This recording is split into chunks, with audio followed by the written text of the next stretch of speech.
Hey, you're listening to Don't Lie to Your Life Coach podcast with Kim Arrington.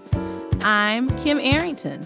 I'm a life coach, a weight loss coach, an author, and a badass passionate about helping you connect back to your most authentic self.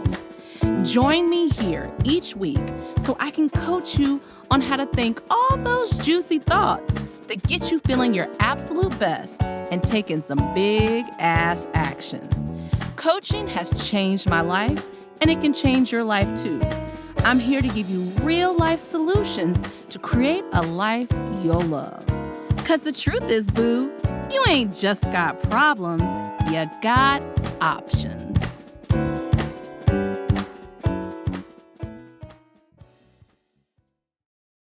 Hey, y'all. Hey. Do you know people come up to me on the streets now and they do the hey? It's pretty funny. I'm looking at myself. If you're on YouTube, I'm looking at myself in the Zoom. I have worn makeup more in the last 3 months than I've worn in the last 5 years. And I was like, I'm going to do a low makeup day today, but I'm literally looking. I'm not supposed to tell you when this is being recorded, but it's in the winter, and I'm looking at my skin color be 59 shades lighter than it normally is. And so I tried to use my little ring light to warm me up, but I mean, I need some sun. Someone needs to send me a gift certificate to a cruise ship or something. I've actually never been on a cruise. So I'm going to change that in 2023. I don't know if I'm going to like cruises, but I'm going to give it a try. I'm going to give it a try. Okay. Kim's stream of consciousness. We are going to talk about endings today. Endings. We're going to talk about endings. Endings of, this episode is for you if you're ending a relationship or a relationship ended, divorce, job ending, all the endings. If you are a human, you are going to experience endings in life. It is inevitable.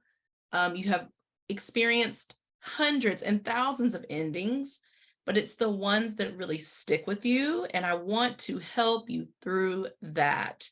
This has really come up with me lately with a client. I have had clients who come to me to prepare for the loss of a loved one. But I have a newer client who has come to me to work through some of her mother wound, a very difficult relationship with the mother. And we have kind of, for lack of a better word, divided that mother wound into kind of 4 different areas. And so the area we're working on right now is abandonment. And if you are having an ending, particularly if someone has ended something with you, it's going to hit that abandonment wound. And once that abandonment wound, which is usually activated when we are 0 to 5, and this is kind of what I'm helping her to see, is how that was already activated and how we live a life and adapt to that, always wondering when a person is going to leave, if a person is going to leave, how a person is going to leave, and actually us qualifying love that way, or in her case, the abandonment of a mother, a story about a mother that she wanted to have, and her mother not being that type of mother, and us working through that and reparenting and all those things. So again, I say this to y'all all the time. Help is available. Therapist. There are Facebook groups. There are support groups. There are life coaches like me who can give you a very individualized approach, and who can respond to you in the moment. So I want you to think about one of the first things about if something has ended is getting help. I've gotten help. I literally was thinking about recording this episode and I was like, I remember when I went to therapy kind of the first time. I had gone a little bit before, but the first time at the ending of a difficult relationship, and holding on to life and codependency, which is basically trying to see myself reflected into another person, my value, my worth. That was an outdated story. Let's talk about it. And you all know that I often take a perspective of there is a sense of humor in all things eventually. And so the first thing to think about is the sense of humor of things ending is that eventually, unless it really gets lodged into that abandonment wound, eventually the way you think about an ending in 10 days, 10 years, 10 weeks, 10 months, is going to be very different than day one. And, that is the hope. That is the hope that we all have, right? That like, even if I can't see it, somebody might even mention to you, like, I know this is so difficult. I'm so sorry. And people never know the right things to say. They put their foot in their mouths all the time when it comes to these things. But like, I'm that friend who will eventually say to you, look, you're not going to feel this way in 10 days, 10 years, 10 months, but it's okay how you feel now. Okay? It's okay how you feel now. I got to start with a quote. I start with this quote. And I don't know who to attribute this quote to, but the quote is, in the ending of everything, it will work out. And if it doesn't, then it's not the end yet. Okay. So basically, I think of endings as rediscovery of myself, rediscovery of my needs, rediscovery of my boundaries, rediscovery of relationships that I may have neglected while I was going towards this other relationship. Because let's be honest, when a relationship is ending, there's often that panic mode, that fire engine thinking where we are doing everything to try to bail the water out of that kind of sinking ship. And so one of the first things when I began to think about this episode was this thought: because you idealized it, it does not mean it was ideal. Let me say that one more again. Because you idealized it, it doesn't mean it was ideal. When we take those rose-colored glasses off, we often realize that what we were trying to preserve, what we were trying to save, what we were trying to narrow ourselves into being was not ideal for us. After the grief subsides, often relief is left. I don't have to try so hard. I don't have to wonder why a person does not want to be with me, be around me. I don't have to personalize this. Oh my God, there are actually people who do want to be around me, who do want to relate with me. And this one person cannot be the sum of all people, nor can it be the sum of all of my self-worth. So because you idealized it, and in that situation, you may want to ask yourself, why did I idealize this? What was it about this situation? And for so many of us, when we idealize something, we are making it have more meaning than it probably should. And often that comes from a past hurt, a past trauma, a past abandonment that we are trying to recoup that abandonment through making it go right this time. That is idealizing something that is not ideal. I will do anything to make it work. Those are poisonous words. There is commitment. There is commitment, and a true commitment involves you also being able to be deeply committed to yourself throughout that. That means there's not a lot of self-betrayal. That means there's not a lot of having to talk yourself into a thing. So this episode isn't about commitment by any means necessary. This episode is about what do I do now that I'm left with this ending. Okay. And I have an episode 14, look at your grief like a journey, is a big one because grief and ending is synonymous. I sent a text message to a friend who lost a cherished pet. And I said to her, and I'm going to paraphrase, I said, and this is not my words, I just added in like a little bit of my twangy on it, but it was more like I said, um, you know, grief is another word for deep love. It's okay that things end and we experience deep love, and an ending often is just akin to the like death. Like in every relationship, there is this possibility of transience, of things not continuing. And that is not the reason to have the relationship. That's not the reason to not have the relationship. When we show up vulnerably, when we show up authentically as ourselves, there is a possibility that an ending will be called down by us, by the other person, by circumstances in the universe, and the list can go on. Okay. One of the things you want to think about in any kind of grief or any kind of ending is, what is my next best thing to do?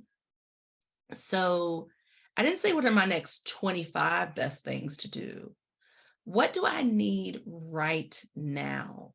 Do I need quiet? Do I need solitude to be by myself? Do I need to be with people? Do I need to talk to a friend? Do I need to take a break from that story? Do I need to feel all my feelings? And remember, feeling all my feelings is that magical phrase that means whatever I feel is okay. If I keep letting myself feel those things, then they can process through, unless if I have depression, if I have anxiety, if I have another mental health diagnosis, you may need a mental health professional to help you process through those things. And that is okay. Okay. What's the next best thing to do? I need rest. I need to take a week off of work. I need to take a leave of absence. I need to talk to a financial planner. I need to consult with a grief counselor. I need to. The operative word is what I need. I need. What I don't want to recommend is you trying to rely on the person who maybe even initiated the ending as your point of support. Occasionally, there is that, but it's quite rare. Going back to that client who I've been working through with her mother wound, she had a situation where there was a friend who had been along this journey with her. And when she went to seek out the friend was not available. And in our last session, I helped her work through that. Even though you wanted this particular person to be here with you because they had been on that journey, and the way that it happened was very difficult for the client, and hell, I could understand it. But I said, there are other people, because you couldn't get this point of contact from this particular person, you have to speak back to the abandonment wound and tell it that there is this person who's happy to support me and this person who's happy to support me. Hell, before I do an ending, before I initiate an ending, I think through who my support squad is. I know the friend who may be going through their ending or maybe going through something and they can't support me. I ask the friend who I think could support me, if they can support me and what that looks like. Okay. So it is okay to be a little preemptive if you are the ender, to think about what you may need. And we're going to talk more about the ender, because the ender, I mean, listen, y'all. If you've lived long enough, we've all been ended and we've all been the ender.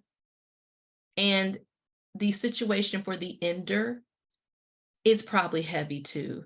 It does not feel great to know that your actions, or let me rephrase that, the other person's thoughts around your actions, the thoughts around the ending of the relationship have created distress and sometimes great distress. But if the ender has to do it to feel authentically them, to feel connected to themselves, to do all those things, then it may be necessary. And I know that may be hard to hear, especially if you've had an ending and it is deeply painful, but the ender gets to have a perspective as well. And often that perspective is distressed of hurting a person.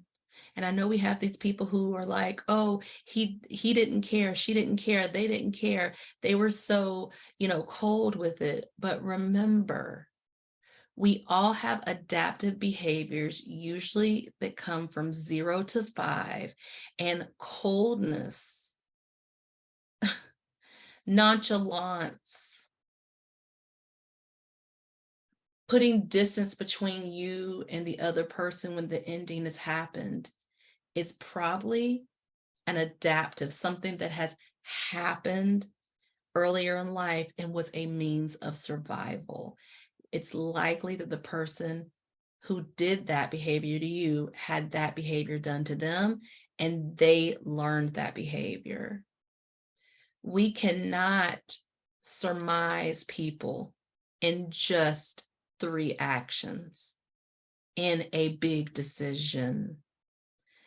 We are complex, multifaceted people. Okay. You can feel multiple emotions. You can feel multiple truths at one time. That has been my battle cry lately. I can love you and know it's not the right relationship for me. I can love you and be so distraught at how you could end this relationship. But I will tell you this. There's a Bjork song. Um, gosh, where she talks about how she gets up early in the morning. It's not Army of Me, I don't think, but it's where she basically gets up early in the morning to prepare herself for being in the relationship with the other person. A lot of folks don't know all the stuff you doing to feel safe. They don't know it. Maybe they can't see it. Again, those are those safety, those adaptive behaviors, those trauma influenced behaviors. Because relationships scare me, I've got to feel safe by getting up and thinking about every single scenario that could happen. Because you idealized it doesn't mean it was ideal. Maybe you need to be with a person or a professional who you can discuss this with and get some resolution with, or you can choose a partner who you're like, listen, this has been my reality. Attachment styles have a lot to do with this as well, like how we respond to relationships. I do have an episode on attachment that I'll link. I can't remember the name. It's probably Are You Attached? I don't remember. I can't remember the name, but there are lots of books about this too, around attachment theory, like how someone with an anxious attachment style will react versus someone with an avoidant attachment style. So I'll link that episode so you can take a listen, and you can also do, and there's so much out there on attachment styles, on the tube, on YouTube, and everywhere, books, you name it. So recently, we had a heating system put in, I don't know how many years ago. It ain't quite 10. And, my husband was talking about the heating unit and how he thought that it had been 10 years since we had been in this house. And And I knew that it hadn't, because I used to walk by that unit all the time and I'd be like, you got to live. So we didn't get it right when we got back into this house. But, it's like, oh, they're like saying, oh, we should get a new unit. And I was like, no, you need to go and talk to them, because it hasn't been that long. He's like, oh, there's probably a warranty. And it ended up that the warranty saves us, my gosh, like thousands and thousands of dollars, like over, let's just say over $7,000, that warranty. Okay. So I want you to think about the relationship with yourself as your lifetime warranty. That even if you're devastated initially, or even for some time, even if it is so horrific thinking about life, moving on with life and not having this person in the same way, that your deep, intimate inquiry and getting to know yourself over and over, what you like, what you don't like, who you are, why you are that way, those questions, all that. Just imagine if you took all that energy you put to making that relationship work, or being in that relationship with the other person, and you put that attention to yourself. Those are the chicks on Instagram who you see who are like, they crying in one frame, the relationship ended, and then they're walking across a mountain and ice dancing, and you know them. I thought this was going to end me, and look what happened. And they're all smiling and dancing and doing the moonwalk. Okay. So your lifetime warranty is the relationship you have with yourself. I'm not saying we don't need people. I'm not saying that we can't. Look, we're here. It's 8 plus 8 billion of us here. We came here to relate. We came here to be together. We came here. But the grounding agent in your life is that relationship with yourself. And if it isn't, that is okay. You can get some assistance with that, a coach and a therapist, or books or whatever. You can learn to see that relationship with yourself as the grounding force in your life. And that changes how you interact in any relationship, because if a relationship ends, it does, and you still got you, boo. You still got you.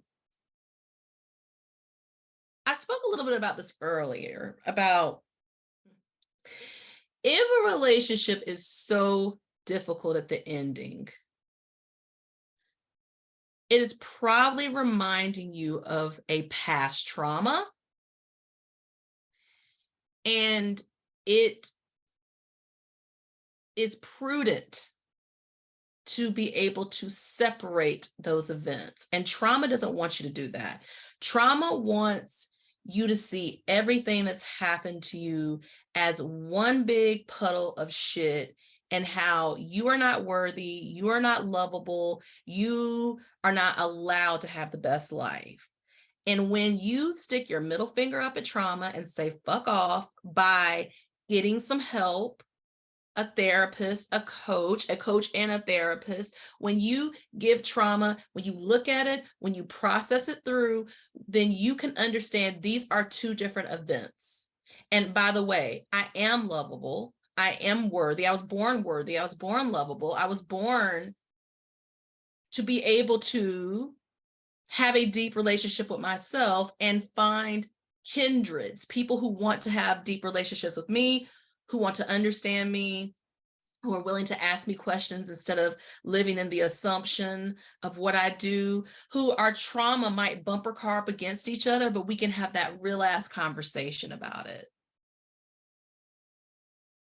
Your relationship with your dad may inform the men you choose, but when you go to a professional, they can help you separate those events and understand and figure out how you may have wanted your relationship with your dad to go and it didn't. So what do you do now?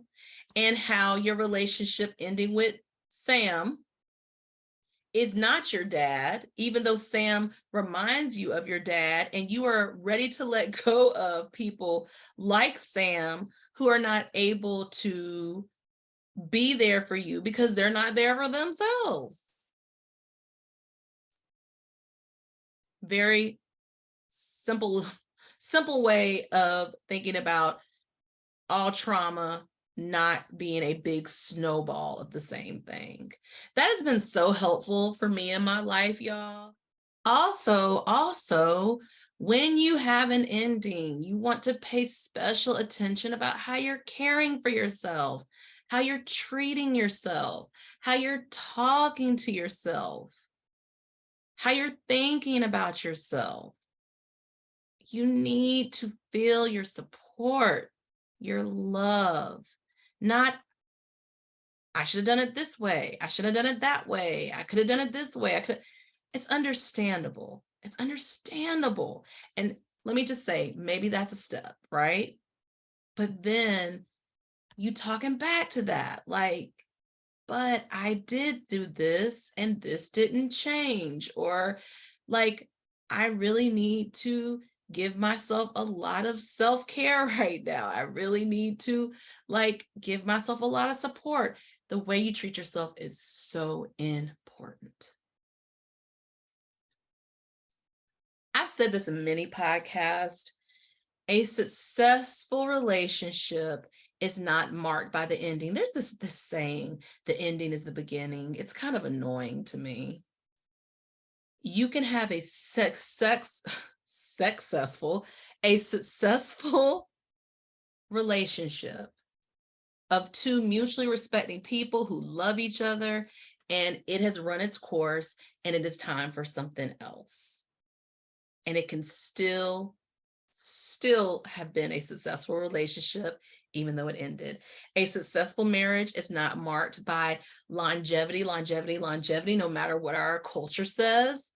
You can be successfully married and become best friends, become friends, talk to each other once a year, whatever.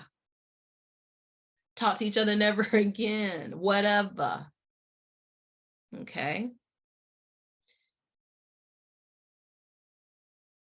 It's perfectionism to me to think that every success has to continue. You can celebrate the good times no matter what. Even if the relationship ended, you can go back and think about all the good there was.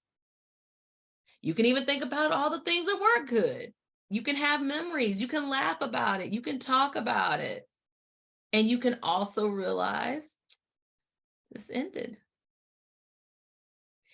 Endings make way for the new beginning. I want y'all to think back right now. I want you to think back on some things that ended and how you felt about it. And then I want you to think about how the next thing that happened was even better for you. So literally, y'all, I have been dreaming about NCCU. Y'all know I went to North Carolina Central University, and I could not figure out why I kept dreaming about it. I mean, it's been in my dreams all year. And I realized my dream life was telling me second choices, second chances can end up even better for you. Literally, y'all, I came up with this today, so don't think I'm a mad scientist. I literally was like, why the hell do I keep thinking about Central? And it was telling me second chances can be even better. I started off with Howard, have so much love and respect for Howard, go Bisons, but Central was a better fit for me. I'm glad Howard happened, so glad, but Central was a better fit for me. It was a second chance. I never thought about Central. I never took it seriously, and it totally changed my life. And that's what my subconscious wanted me to know. Like a second chance, a second choice, something you didn't think about, something you didn't imagine can change your life. And when I process through those things in my dreams, usually I don't dream about the same thing in the same way. Brene Brown says this: when we deny our stories, they define us. When we own our stories, we get to write a brave new ending. When we deny our stories, they define us. When we own our stories, we get to write a brave new ending. Wow, what a really interesting way to think about an ending. Like an ending not being a negative word, not being something we avoid, but something we seek because we have accepted ourselves for who we are and what is happening, even though it's difficult, even though it's great. And then we own it. We allow ourselves to be our most authentic selves. And then we actually are able to chart a way of looking at ourselves that is an ending. So an ending isn't always bad. Not where I come from, not from my vantage point, not from my vantage point. It is not. I guess this is the quote episode. I'm going to leave you with one more thing, and then I'm going to go back to that thing I asked you about earlier because I want you to let that be kind of your homework, okay?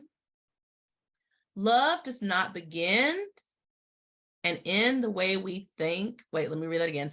Love does not begin and end the way we seem to think it does. Love is a battle. Love is a war. Love is a growing up. I love that line. Love is a growing up. Okay? Our own self-love, our love of other people. Let's talk about, we didn't really talk about this, but when we think their relationship is ending and then it comes back around. I've often said my love can, not always, but can be a revolving door if people change, if they respect my boundaries, if I respect their boundaries, if we can renegotiate a conversation, a relationship, we can renegotiate that. So I want you to think about that. Love is a growing up of you, of other people. An ending is a growing up of you, of other people. And it can also hurt like hell. You can allow it to hurt like hell and come back from that. Come back better. Come back more, and by better, y'all, I always mean more authentic, not perfection, more authentic. So I want to go back to this homework for y'all. The homework is going to be, I want you to think about something that's ended and left you in a better situation than you could even imagine. I love this guy and our relationship ended, and then I was in the produce aisle at the Kroger. We don't even got Kroger's anymore. It's now Harris Teeter. And I met this guy, and it made me understand why things didn't work with the last guy, because he really understood me and and the rest is history. The rest is history conversations, okay? The rest is history.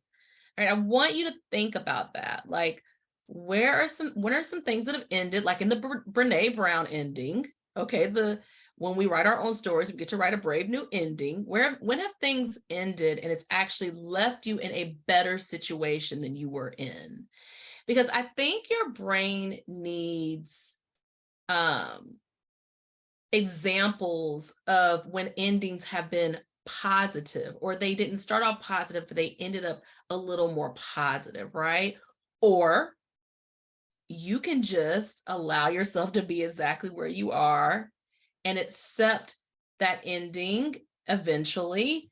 And then you were like, yeah, this ended, but I was able to do this. This ended, but I was able to do that. I want you to think about endings in a little bit of a more holistic way. Obviously, y'all, I'm like, feel your feelings, be true to yourself, all of that. But I just want you, part of being true to yourself is realizing that not all endings are quote unquote bad. Okay. Cool. What to do when a relationship ends? Just know you get to take care of yourself. You get to prioritize yourself.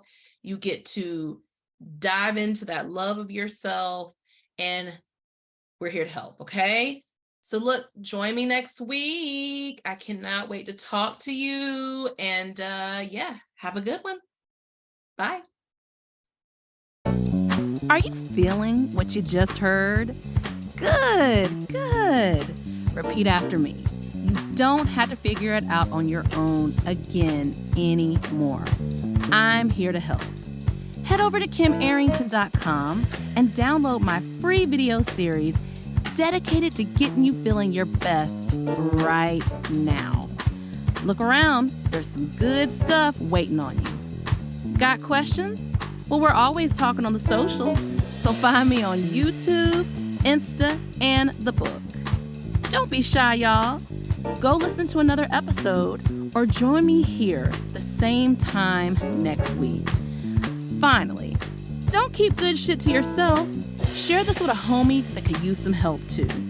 Remember, we're not lying to ourselves anymore. We're not lying to our doctors. And you damn sure don't lie to your life coach.